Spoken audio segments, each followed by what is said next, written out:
자, 참 힘든 인터뷰였네요. 2018년 그러니까 이 인터뷰가 중학생일 때 이 박사 N번방 운영자에게 성착취를 당한 그 피해자를 만나봤습니다.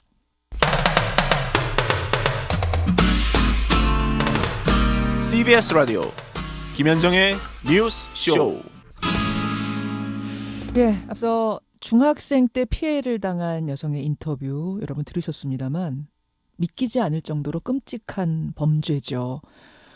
이런 악랄한 성범죄를 저지른 일명 박사의 신상이 어제 언론을 통해 공개됐습니다. 근데 차라리 조직폭력 빼거나 끔찍한 범죄 전력이라도 있었으면 우리가 이렇게 놀라지 않았을 텐데요. 뜻밖에도 피의자 조주빈은 지극히 평범한 대학 생활을 한 우리 이웃의 모습이었습니다. 성적이 좋아서 장학금도 여러 차례 받았고요. 학보사 기자로도 일을 했는데 학보에 기고한 글을 보면 학생들의 안전을 강조한 글도 여럿 있었습니다. 보육원의 봉사활동을 다니기도 했다죠. 그래서 더 충격적이고 더 의아한 겁니다. 경기대 범죄심리학과 이수정 교수 오늘 한 번 더 연결을 해봐야겠습니다. 만나보죠. 이수정 교수님 나와 계세요. 네, 안녕하세요. 예. 우선 앞서 들으신 그 피해 여성 미성년자예요. 네. 그 인터뷰 어떻게 들으셨습니까? 글쎄 한번 이제 우리 사회가 아이들의 안전에 대해서 특히 이제 사이버 공간상의 여러 가지 불법적인 이제 유인에 대해 가지고 무방비구나. 예. 누구나 당할 수 있는 피해이구나. 이런 것들을 알게 만드는 그런 사례였다고 보이고요. 많은 분들이 왜 그런 말도 안 되는 제안에 응할 수밖에 없느냐라고 궁금증을 가지실 겁니다. 예. 그런데 보통 외상후 스트레스 장애 환자들은 트라우마. 일종의 터널 비전 같은 게 생기거든요. 그건 뭔가요? 그러니까 다양한 가능성을 생각하지 못한다는 거예요. 그야말로 터널에서 사실은 옆이 안 보이지 않습니까? 예. 깜깜하기 때문에 나가는 구멍만 보이는 거예요. 그렇기 때문에 내가 이 구멍을 나가려면 이 음란한 또는 뭐 과학적인 영상만 찍으면 끝난다고 하니 그것이 결국은 해결안이 될 수도 있겠다 이런 착각을 하게 된다는 거죠. 알겠습니다. 그 당할 수밖에 없었던 피해자의 심리는 그런 것이고 네. 이번에는 이 박사방 운영자 조주빈이란 사람을 좀 분석해 보고 싶은데 앞에서 중학생 인터뷰 들었습니다만 성고문이라고 표현해야 할 정도예요. 근데 피의자 네. 신상을 열고 보니까 너무도 평범하고 너무도 성실한 학보사 기자 출신, 심지어 봉사활동도 했다. 이거 어떻게 이해해야 합니까? 그야말로 이중적이다. 이 사람의 세계관은 아주 반반으로 나뉘어서 아마 행동을 했을 겁니다. 오프라인에서의 신사회적인 그런 자신의 모습과 예. 온라인에서의 끔찍한 어떻게 보면 포식동물 같은 그런 피도 눈물도 없는 그런 잔인한 모습도 한편으로는 존재했던 거죠. 그리고는 이제 그런 예. 잔인함이 발휘되는 근거는 사실은 돈 때문이다. 이렇게 봐야 되겠죠. 범죄 수익이 100억대입니다. 이게 지금. 어마어마해요. 뭐 물론 집에서 뭐 1억 몇천만 원 밖에 나오지 않았다. 이렇게 경찰은 발표했지만 예. 사실은 온라인상에서 얼만큼 지금 금전거래가 이루어졌는지 사실 아주 철저하게 범죄 수익을 다 찾아내야 될 걸로 추정이 됩니다. 잠시만요, 그 정도의, 교수님. 네. 그럼 도대체 이 성실한 이웃, 평범한 이웃 같은 이 사람이 어떻게 온라인상에서 그런 짓을 저지를 수 있는가 하면 돈 때문이고 그 돈은 네. 추정컨대 100억까지도 가능하다고 지금 보시고 계세요?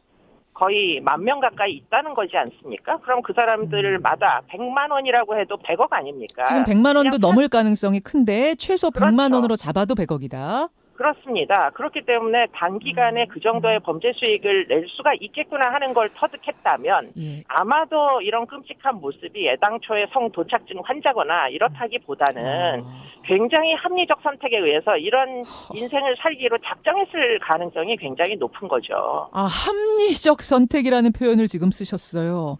어마어마한 돈 앞에 합리적 선택을 한 거다.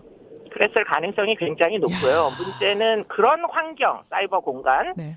내 법도 없고 질서도 없다는 걸 이 사람 같은 고학력자들은 충분히 알 수가 있는 거죠.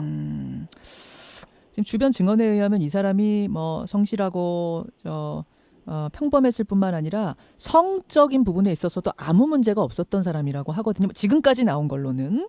네. 이것도 이해가 되네요. 그렇죠. 그러니까 가능하네요. 성적인 것이 꼭 무슨 성범죄를 마구 저지르고 다니는 사람, 예. 그런 사람들이 저지를 수 있는 범죄가 사실은 아닙니다. 이런 범죄들은. 그래요. 우리가 알고 있는 조두순이라든지 이런 사람들은 이런 종류 범죄는 못 저질러. 이런 엠벙방 운영 같은 범죄는. 그렇습니다. 힘듭니다. 네, 근데 이 사람은 고학력자에다가 아마도 IT에 있어서는 일가견이 있는 사람일 개연성이 굉장히 높다는 거죠. 지금 정보통신과를 나온 걸로 알려졌습니다. 그러니까 그러다 보니까 예. 이게 가능한, 이런 일이 가능한 그런 상황이었던 것으로 보입니다. 죄의식은 있었을까요, 교수님? 죄의식이 아마도 처음에는 좀 어느 순간에는 있었을지 모르지만 이젠 더 이상 죄의식 같은 거는 아마 느끼지 않을 거고요. 아마도 온라인 공간상에서 네. 여성을 비하하고 여성을 도구화하고 그야말로 놀이객감으로 정도밖에는 생각하지 않는, 그들이 생명체라고 애당초에 생각을 안 했을 거예요. 그렇기 때문에 무슨 애니메이션이나 이 정도의 캐릭터 정도의 수준으로 취급을 하면서 이들 사이에서는 아마 놀이객감으로 얼마든지 학대를 해도 고통을 나는 일단은 느낄 수 없으니까 그들도 고통을 안 느낄 거다. 이렇게 그냥 편의적으로 생각했을 가능성이 굉장히 높죠. 애니메이션 캐릭터. 내가 어마어마한 금전적 수익을 얻는데 도움을 주는 애니메이션 캐릭터. 이렇게 생각하면 죄의식을 느낄 이유가 없다. 그렇습니다. 이런 범죄, 지금 조주빈 하나 잡았다고 해결될 것 같지가 않은데 어떻게 해야 네. 될까요?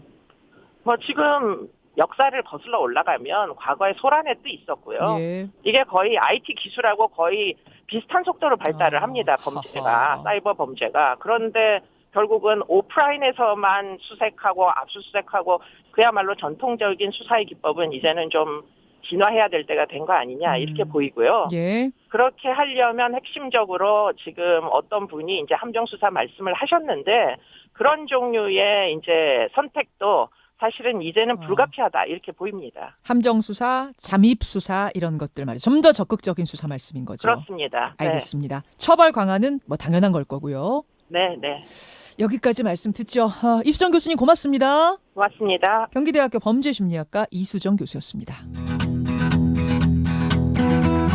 김현정의 뉴스쇼는 청취자 여러분의 참여로 이루어집니다. 트위터, 페이스북, 레인보우 게시판, 그리고 단문 50원, 장문 100원의 유료 문자 샵 1212, 우물정 1212 통해 참여하실 수 있습니다.